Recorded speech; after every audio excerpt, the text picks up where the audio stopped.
Yan, welcome back to my channel. Meron tayo ngayong Epson L3110. So, nasaksak ko na siya sa computer at saka nakatouch na rin yung power cord. Tapos, ito ang lumabas. Pag switch on ko, ito ang lumabas. Double blinking error. So, paano natin malaman kung ano ang error niya? So, punta lang tayo sa computer para malaman natin ang error. Let's go!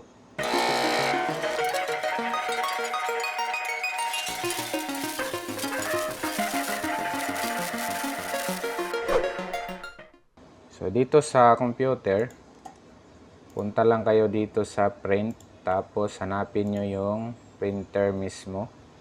Yan. Tapos, puntahan nyo ang properties.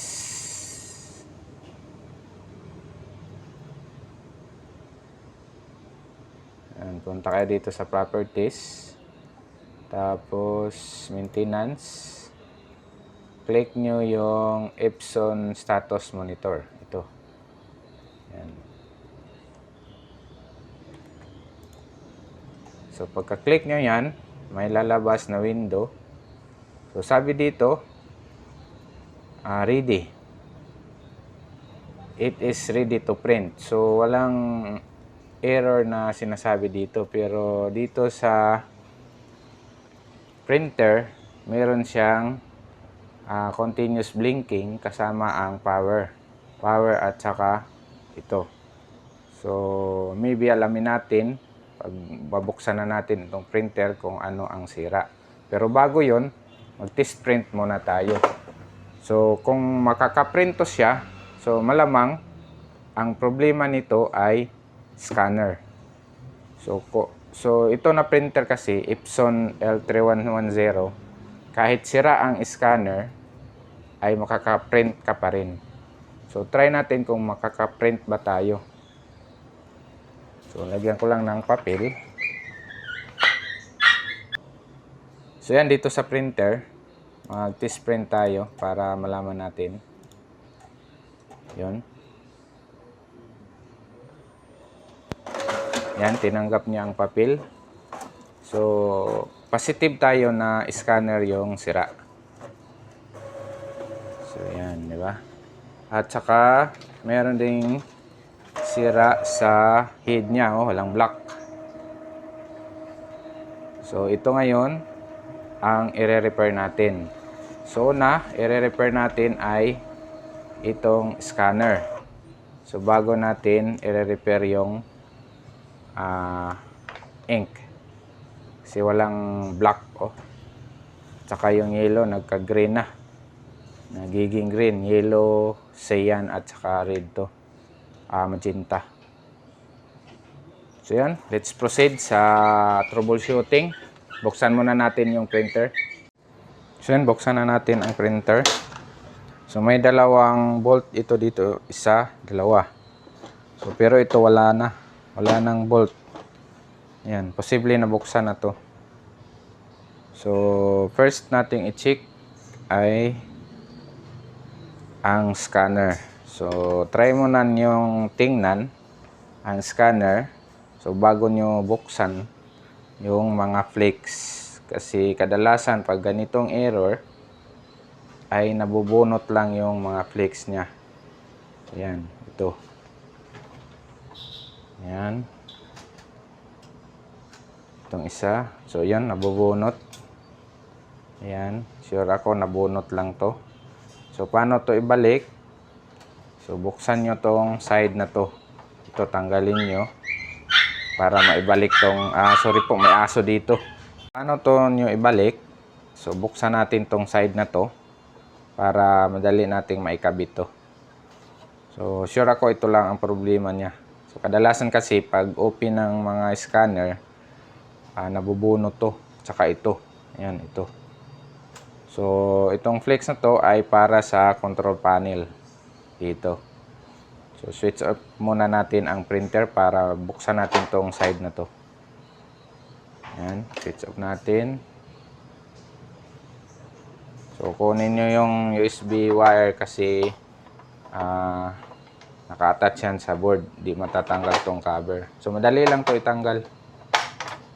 Yun.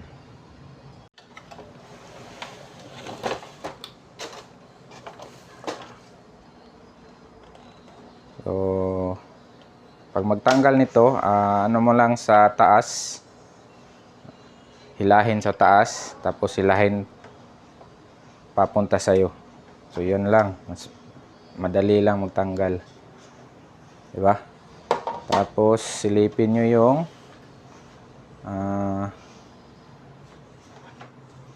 kung saan ilagay yung cord, flex. So, yan. Dito natin i-attach. Dito. So, itong isa dito, yung isa doon. So, kung nahihirapan kayo maglagay, tanggalin nyo muna itong isa bago ito isaksak. Pero madali lang yan kasi kita naman. Dali lang natin ilagay.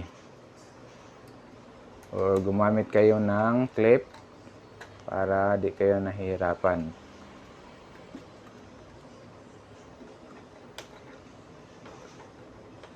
So yun, ibalik na natin.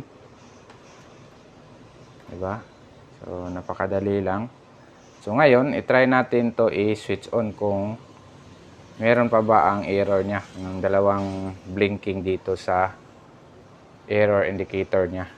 Lead indicator pala. So balik natin yung power cord. So power cord muna ibalik natin. Tapos switch on natin. Siyempre gagalaw yan. So yung sinasabi ko na walang ink na lumalabas, marami na akong tutorial nito. Subukan nyo lang hanapin dyan sa mga video ko kung paano. So ganun din ang gagawin natin dito. Yan, nawala na yung error. Diba? So yun lang ang pinaka problema niya. Ito nabunot. Diba? So wala nang ibang problema. So ngayon naman, ang gagawin natin ay ito. So try natin kung kaya pa ba. So yun, let's go.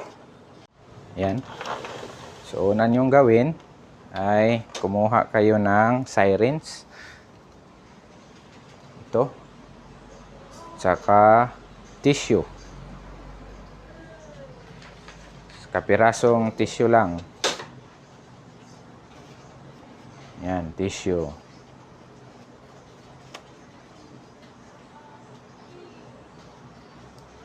Tapos, tanggalin nyo yung cartridge. Yan. Tingnan nyo kung may laman. So, wala nang laman. Diba? So, paano to natin lagyan ng laman? So, kumuha kayo ng sirens at saka itusok dito. Yan.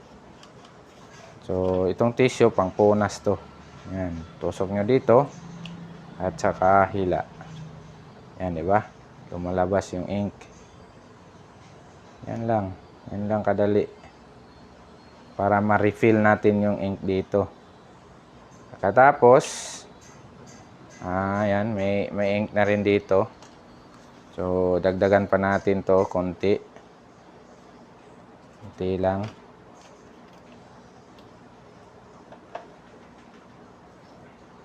Yan. So, meron na. So, ibalik nyo. Tapos, katulad ng mga tutorial ko dyan, so, ganun rin yung gagawin natin. Tanggalin natin tong hose. Yan, hose, di ba? Tapos, lagyan nyo dito ng tissue. Tapos, i-blow nyo.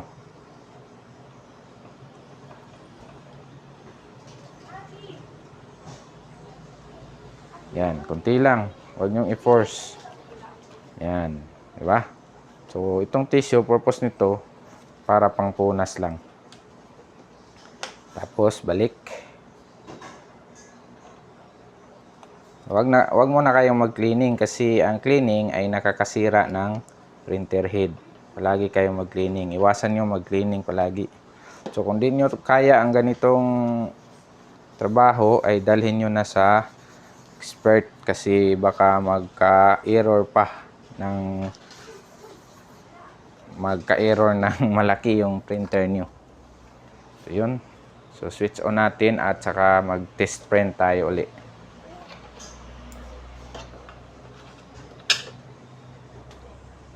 Test print tayo uli. Yan.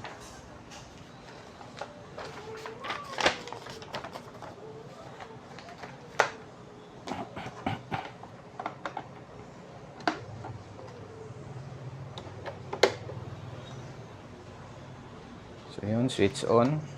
So, meron na tayong papel dito. Tapos, balik tayo dito sa computer.